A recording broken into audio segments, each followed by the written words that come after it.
Z dneškajšu programu označený počatok kampanji Toti, co njestali, nješmu bud znjevidljivi, čiji cilj edukovac javnost reagovanju u situaciju njestavanja djecka.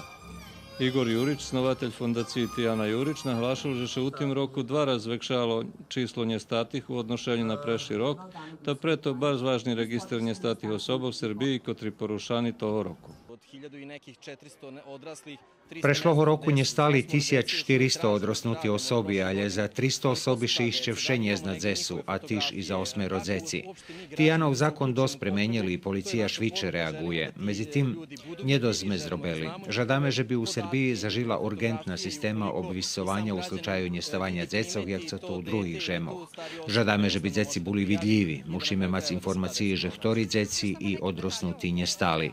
Veljokoj čoho še išće u tim društve muši menjać, že bi ono bilo sigurnjejše i že bi mi i našo dzeci žili bezbrižnjejše. Fakt, že u Srbiji dnjovo njestanju troje djeci.